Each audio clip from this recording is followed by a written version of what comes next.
नमस्कार, आप देख रहे हैं न्यूज समय तक और मैं हूं आपके साथ अमन त्रिवेदी। आइए नजर डालते हैं आज की ताजा खबरों पर। 9वें रोजगार मेले में पीएम नरेंद्र मोदी ने 51,000 युवाओं को बांटे नियुक्ति पत्र। कहा, नया भारत आज कमाल कर रहा। मध्य प्रदेश विधानसभा चुनाव के लिए बीजेपी की दूसरी लिस्ट जारी। 39 उम्मीदवारों के नाम पर लगी मुहर। 3 मंत्रियों और 7 सांसदों को भी मिला टिकट। केंद्र सरकार खाद्य सुरक्षा कानून और एलपीजी सब्सिडी स्कीम की करेगी समीक्षा। फिजूल खर्ची और चोरी रोकने के लिए लिया गया फैसला।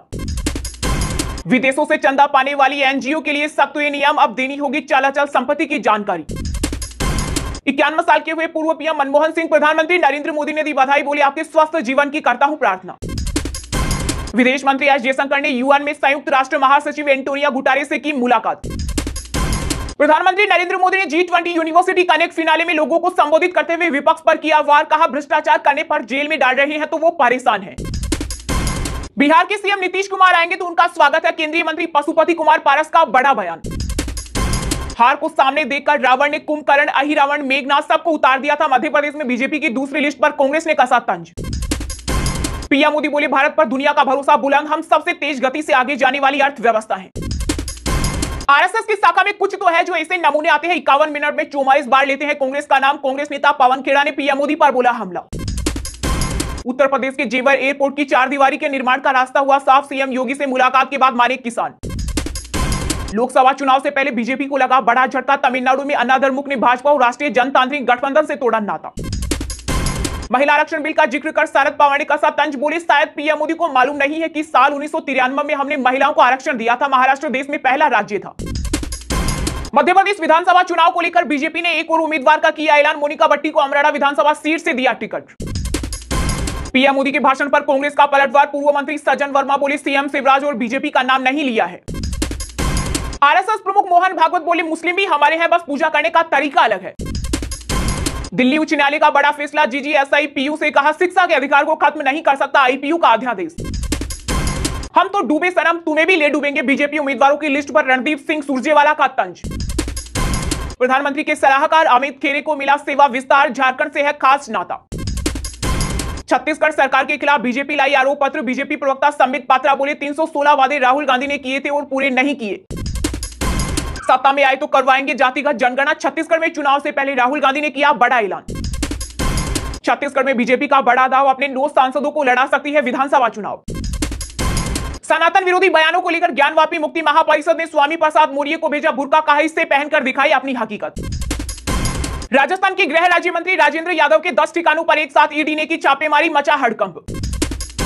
मध्य प्रदेश में भाजपा की दूसरी लिस्ट में दिग्गजों के नाम के पीछे छिपा है राज। कैलाश विजयवर्गीय ने किया खुलासा। कन्नाडा संसद की शर्मनाक हरकत पर अब यहूदियों के निशाने पर जस्टिन ट्रूडो। वायरल हुए वीडियो मीम्स। गांधी परिवार की पर्ची से नहीं संविधान से चलता है देश। केंद्रीय मंत्री अनुराग ठाकुर का कांग्रेस पर निशाना। महिला आरक्षण बिल पर अलका लांबा ने केंद्र को घेरा। कहा, आधी आबादी खुद को ठगा हुआ महसूस कर रही है। इस बार बिकाऊ नहीं टिकाऊ माल को टिकट देंगे। मध्य प्रदेश में उम्मीदवारों पर बोले कांग्रेस नेता दिग्विजय सिंह। भाजपा की पूर्व दिग्गज नेता पंकजा मुंडे की फैक्ट्री को मिला 19 करोड़ रुपए का जीएसटी नोटिस। भाजपा से चल रही है साइडलाइन। मध्य प्रदेश में सिंधिया को टिकट नहीं मिलने पर कांग्रेस ने कसा तंज। कहा, बीजेपी ने सरपंच के पद के लिए कुछ लोगों को रिजर्व रखा। यूपी में दलित वोटों तक पहुंचने के लिए बीजेपी दलित बस्तियों में चलाएगी विशेष संपर्क अभियान। जहां जहां कांग्रेस की सरकार है वो मुसलमानों को गुलाम समझते हैं। ओबीसी ने महिला आरक्षण बिल के जरिए विपक्ष को घेरा। महाराष्ट्र सीएम एकनाथ शिंदे ने स्थगित किया विदेशी दौरा। विपक्ष ने बताया था हॉलीडे टूर। एटीएस ने लखनऊ से आईएसआई जासूस को पकड़ा। भारतीय सेना की खुफिया जानकारी शेयर करने का आरोप। बिहार के बाद झारखंड पहुंची मुकेश सहनी की संकल्प यात्रा। हाथ में गंगाजल लेकर लोगों को दिलाया संकल्प। यूपी के सपा नेता अखिलेश यादव 27 और 28 सितंबर को मध्य प्रदेश के चुनावी दौरे पर रीवा में जनसभा को करेंगे संबोधित। उत्तराखंड के सीएम पुष्कर सिंह धामी का लंदन में प्रवासी भारतीयों ने किया भव्य स्वागत। उत्तराखंडी लोकगीतों में झूमे। देश को लेकर गौरव महसूस कर रहे सनातन धर्म के लोग विवाद के बीच बोले यूपी के सीएम योगी आदित्यनाथ। पंजाब में कांग्रेस नेता प्रताप सिंह भाजपा की सरकार तोड़ने के दावे पर सीएम भगवंत मान का पलटवार। बोले, अगर हिम्मत है तो करे हाई कमान से बात। भारत ने घुड़सवारी में 41 साल बाद जीता गोल्ड। एशियन गेम्स में मेडल जीतकर रचा इतिहास।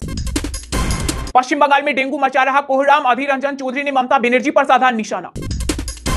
दिल्ली ई बस सेवा का हरियाणा के झज्जर तक होगा विस्तार। कैलाश गहलोत ने गांव के प्रधानों को दिया भरोसा।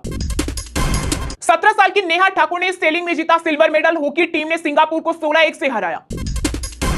दिग्गज अभिनेत्री वहीदा रहमान को दिया जाएगा दादा साहेब फाल्के अवार्ड, केंद्रीय मंत्री अनुराग ठाकुर ने किया ऐलान। पंजाब के पूर्व वित्त मंत्री मनप्रीत बादल की बढ़ सकती है मुश्किल, लुकआउट सर्कुलर हुआ जारी, वापस ली जमानत याचिका। जुलाई से लापता 2 छात्रों के शव की तस्वीर इंटरनेट पर वायरल, मणिपुर सरकार ने लोगों से की संयम बरतने की अपील। उत्तर प्रदेश के जालौन में बाबा बागेश्वर बोले, देश को हिंदू राष्ट्र बनाने के लिए हमें अपने धर्म संस्कृति की पहचान को छिपाना नहीं, दिखाना होगा।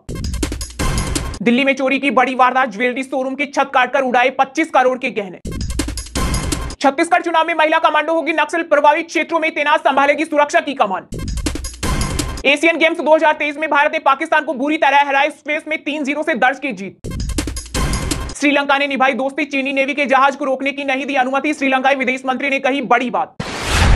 9वें रोजगार मेले में पीएम नरेंद्र मोदी ने 51,000 युवाओं को बांटे नियुक्ति पत्र, कहा नया भारत आज कमाल कर रहा। जी हां, प्रधानमंत्री नरेंद्र मोदी ने वीडियो कॉन्फ्रेंसिंग के जरिए 51,000 युवाओं को नियुक्ति पत्र बांटे। इस दौरान उन्होंने कहा कि नया भारत कमाल कर रहा है, देश की बेटियां हर तरफ अपना परचम लहरा रही है। पीएम मोदी ने कहा कि इस रोजगार मेले में जिन अभ्यर्थियों को नियुक्ति पत्र मिले हैं उन सभी को बहुत बहुत बधाई, आप सभी ने कड़े परिश्रम से यह सफलता हासिल की है। उन्होंने कहा कि इस सफलता का आपके जीवन में बहुत बड़ा महत्व है। आज हमारा देश ऐतिहासिक उपलब्धियों और फैसलों का साक्षी बन रहा है। कुछ दिन पहले ही नारी शक्ति वंदन अधिनियम के रूप में देश की आधी आबादी को बहुत बड़ी ताकत मिली है। 30 वर्षों से महिला आरक्षण का जो विषय लंबित था वो अब रिकॉर्ड मतों के साथ दोनों सदनों से पास हुआ है। ये निर्णय देश की नई संसद के पहले सत्र में हुआ है। एक तरह से नई संसद में देश के नए भविष्य की शुरुआत हुई है। इस रोजगार मेले में भी हमारी बेटियों को बड़ी संख्या में नियुक्ति पत्र मिले हैं। भारत की बेटी अंतरिक्ष से खेल तक अनेक नए कीर्तिमान बना रही है। मुझे नारी शक्ति की सफलता पर बहुत गर्व है।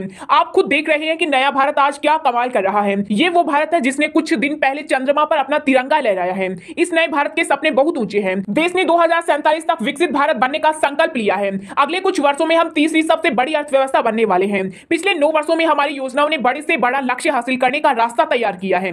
हमारी नीतियां नए मानसिकता, सामग्री, निगरानी, मिशन मोड, कार्यान्वयन और जन भागीदारी पर आधारित है। ऐसे ही हमेशा देश और दुनिया की न्यूज देखने के लिए चैनल को अभी सब्सक्राइब करें। वीडियो फिलहाल खबर में इतना ही, तब तक के लिए देखते रहिएगा न्यूज समय तक और दीजिए यानी हमें यानी कि अमन त्रिवेदी को इजाजत। नमस्कार।